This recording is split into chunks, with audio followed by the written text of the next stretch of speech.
यो तो पता नहीं की फिराक में लागल छे नहीं लागल छे, पता नहीं की कहैया नहीं कहैया। कहैया जो हम कोनो एहन काम सोचे छी जे किछु बिजनेस करी।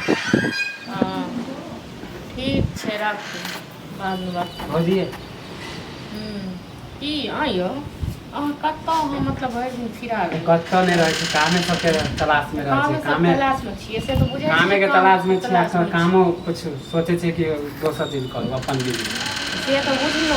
हां बताइए हम कतक 2 महीना से भूखे छी अपन बिजनेस 2 महीना से हम काम खोले छलु अपन। अब सोचे छी कि अपन अब दूसरा के नौकरी की करबे त अपने हम चाहे छी पहले ले अहाँ से बात करे करू तो हम एमे की करब।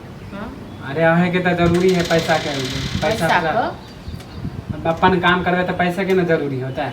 कते 2000-4000 का है तो हम कहबे है अपन दे आगे छोटा मोटा दुकान अथी करबे बिजनेस 4000-5000 के। अरे होलसेलर दुकान खोलबे।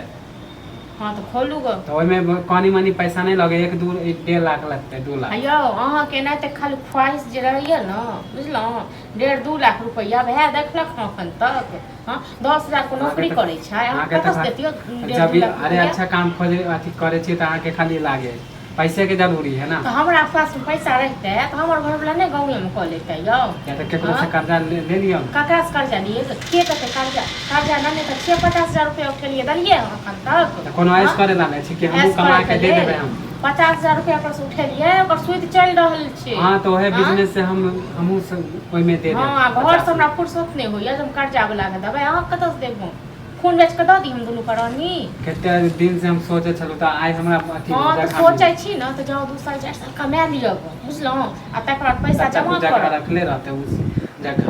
तो हम की करूं तो हमरा पास अपने एगो रुपया नहीं है बुझलो केना केना को हम घर की चलबै छी नहीं अगर केना केना खाय लेल दै छी अहाँ नहीं अगर भैया देत नहीं अहाँ देबे त हमर हिस्सा जमीन बेच देबे।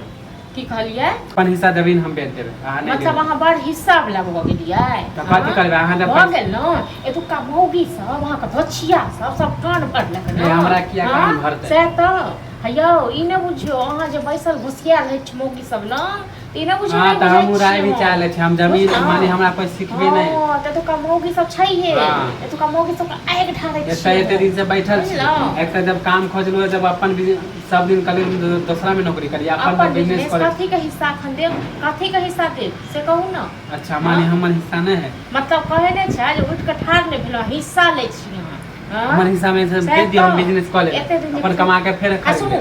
एते दिन खुएलक पिएलक भए कपड़ा लत्ता पढ़ेलक लिखेलक से अहाँ द दियो हिस्सा पे। हां त सब बड़ भाई के काम रहे भौजाई के कि हां जब छोट रहे त बड़का काम नै छै दिन छोटका का काम रहे छै सबटा समझ ताकि हम गलत काम करे छी माने हम पैसा लेके अहाँ जे बिजनेस करे के लिए त हम हिस्सा द दी बैठ कर बेचै चाटे ले कुछ जाने छी नहीं देबे अगर पैसा नहीं ला देबे हम अपन खाबे देबे कोनो नहीं एगो हिस्सा के एगो टुकड़ी तक नहीं बिकेती बुझलो न और हिस्सा वाला खन नहीं भेलो हो। हां त भैया के जाके बता देबे हम बेच देब हम जा भैया के बजाते छी बुझलो आ एते गांव मनसा जो ओत बजता अथी करैया फरमाइश झाड़ैया से गांव बजबै छी मनसा केकरो हिस्सा अपन हिस्सा बेचबे ओ कथी का हिस्सा कोनो अरे हिस्सा नहीं जमीन खरीद लेबे बिजनेस कोनो करके हिस्सा नहीं है क्या रुपया दलिए हम घर में तक हां कमे त रहिए 2 महीना 4 महीना। हां हमर बाप दादा वाला भाई त कौन हिस्सा बाप रहबे दादा करे कोनो बाप दादा वाला नहीं जेना ही बड़का के रहे छै छोटका के दियो लियो खाली